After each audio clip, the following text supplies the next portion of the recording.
Look at that guy over there. He seems quite unsettling. I overheard the female employees whispering, and I instinctively stepped back. I'm Jason, and today I'm scheduled to meet the female CEO of a rival company. How can he have the nerve to visit our CEO? With each step across the office, I could hear the cold murmurs of the female staff, making me wonder if I had done something wrong. But if I hadn't acted then, who knows what would have happened to the CEO of this company? People can complain all they want. I haven't committed any wrongdoing. Repeating this to myself, I found myself standing in front of the CEO's office. It all started a few weeks ago. Our company and Red Rose Incorporated, a rival, decided to collaborate on a product. The company I work for primarily designs and sells shoes for men. While we do have a women's shoe design department, we lag far behind Red Rose Incorporated in terms of quality and popularity. That's when they approached us for a collaboration. Furthermore, the collaborative product idea came directly from the CEO of Red Rose Incorporated. The CEO of the renowned fashion brand, Red Rose Incorporated, had taken a keen interest in a shoe design of mine. She specifically requested that I create a pair of high-heel shoes for their line. This was a new challenge, as my previous work had focused solely on men's footwear. I couldn't help but wonder if I possessed the expertise to design high heels that would captivate and satisfy the discerning tastes of women. Determined to take on this opportunity, I paid a visit to the impressive Red Rose Incorporated headquarters. The building exuded an air of elegance, with its expansive glass walls, gleaming white marble floors, and an aura that felt almost cinematic. As I approached the ground floor, I was greeted by a group of strikingly beautiful receptionists, each radiating a refined and professional demeanor. Hello, and welcome to Red Rose Incorporated. How may I assist you? A friendly voice chimed. Upon introducing myself as Jason, the receptionist responded with a warm smile. Ah, Jason. We've been expecting you. Please follow me. I could hear the distinct click of her high heels on the marble floor as she led the way, surrounded by a sea of stylishly dressed women, all effortlessly carrying themselves with grace and confidence. This workplace seems to have more women than men. Doesn't look too comfortable for us guys, huh? I tried to start a conversation. The receptionist simply nodded in response. I chuckled nervously, thinking that might be the secret behind their success in women's fashion. I've heard Red Rose Incorporated is dominated by female employees, I continued. Yes, our motto is to create an environment where women feel most at ease. I absolutely love working here, she said, beaming brightly. Upon reaching the CEO's office on the top floor, I saw a stunning display of women's footwear in the center. A woman was admiring a pair of those shoes. That's the CEO, Mrs. Mary Johnson. Nice to meet you. Oh, you're already here. She looked surprised when I greeted her, then gave me a warm, endearing smile that made my heart skip a beat. Please, have a seat over here. I'll prepare some tea for us. Thank you, I replied. Urged by the president, I took a seat on the couch. She soon returned, carrying a tray with an elegant tea set. The delightful aroma of the tea was quite captivating, and even with my limited knowledge, I could tell this was no ordinary brew. Here you go, it's minty, I hope you enjoy it, my boss offered. Compared to her, I felt like we were worlds apart as I marveled at the elegance of her gesture. She then presented a sketchbook, revealing the detailed drawing of the shoes I had designed. Intrigued, I asked, "What's this?" She explained that she had been sketching my shoes as part of her research, noting their simple yet comfortable design that could complement any outfit. They may not be flashy, but they're versatile, and that's what I'm aiming for. Shoes that look good on everyone, no matter what they wear, she said, her eyes sparkling with enthusiasm. Feeling encouraged, I may have said something slightly embarrassing, but she responded by firmly grasping my hand. Please design shoes for our company. They don't have to be extravagant, just ones that look good on anyone, she said, her voice brimming with excitement. It's an honor to collaborate with such a talented individual, I mused. However, I still harbored some concerns that I couldn't ignore. I decided to voice my thoughts. Your brand is highly regarded among women for its footwear. I believe you have many gifted designers who understand the needs and desires of your female customers. We certainly have a wealth of talented designers, but their sensibilities don't align with our current direction. They tend to cater to a select group of people, she replied. A select group? I inquired further. They believe that only beautiful women should be able to enjoy fashion. There was a time when I, too, prioritized beauty above all else. But that's not enough.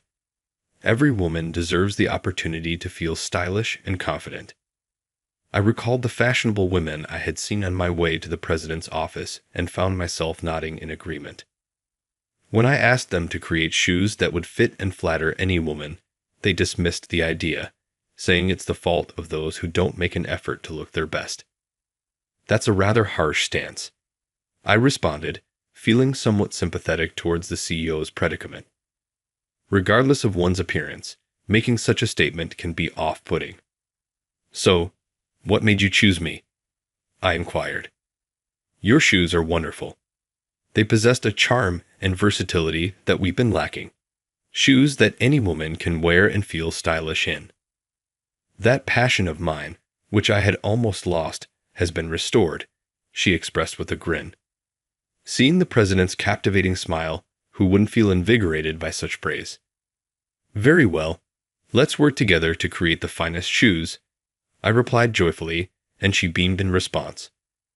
Little did we realize then that a significant commotion was about to unfold. A few days later, I visited the Red Rose for another meeting with Mary. It's me, Jason.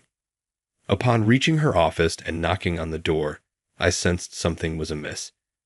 Typically, Mary would greet me enthusiastically, but there was no response. Excuse me, I'm coming in, I said, feeling uneasy.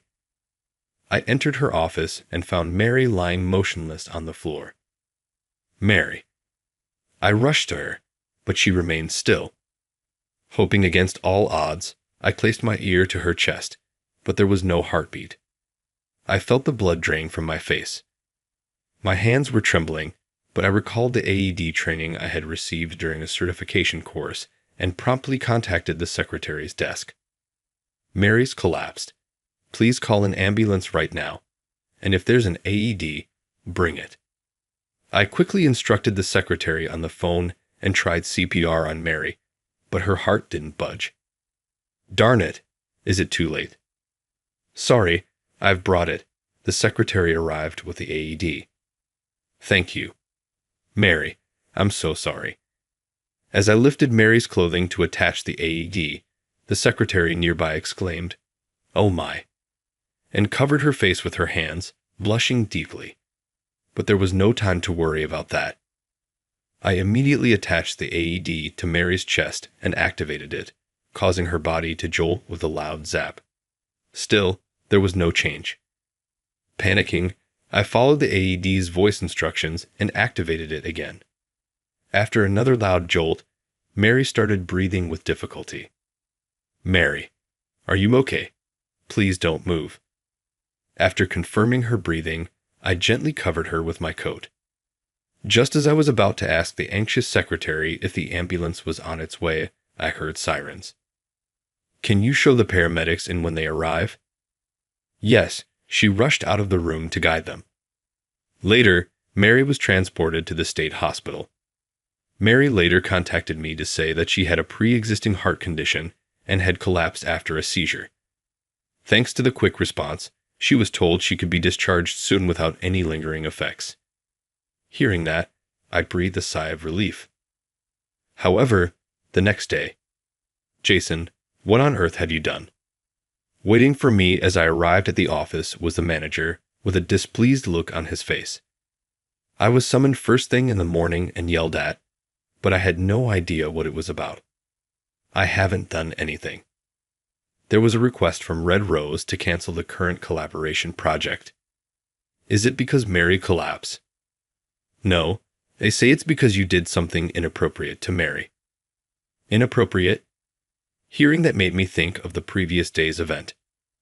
I had indeed lifted Mary's shirt to use the AED, but that was to save Mary's life. I didn't do it with any guilty conscience. So, I hear you lifted Mary's shirt to use the AED. They're suggesting you might have done that just because you wanted to. That's outrageous. Anyway, Mary needs to rest now. Reflect deeply on this and stay away from Red Rose.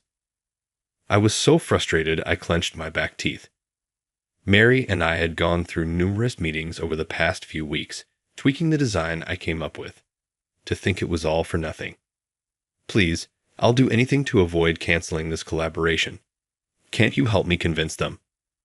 I bowed my head, hoping at least to clear up the misunderstanding, and the manager let out a big sigh.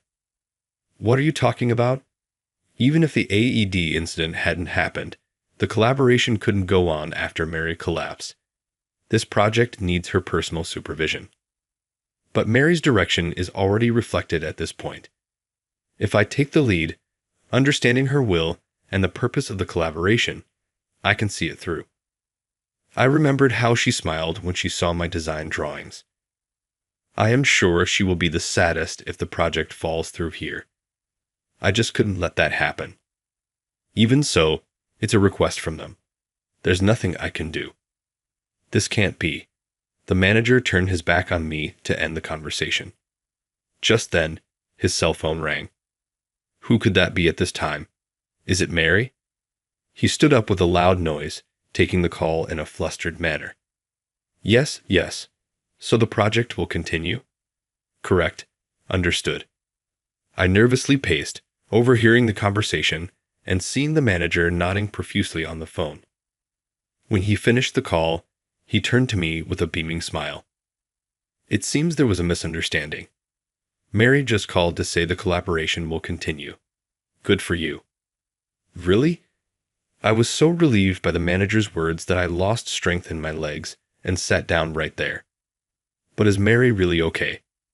And how did this misunderstanding happen? A wave of anxiety swept over me. Looks like we'll be resuming our meetings tomorrow. Can you make it to Red Rose? Yes. Despite a touch of unease, I was thrilled that the project was back on track.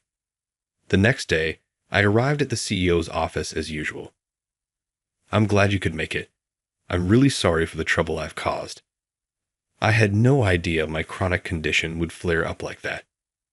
Relieved to see you're unharmed, I entered the CEO's office as usual.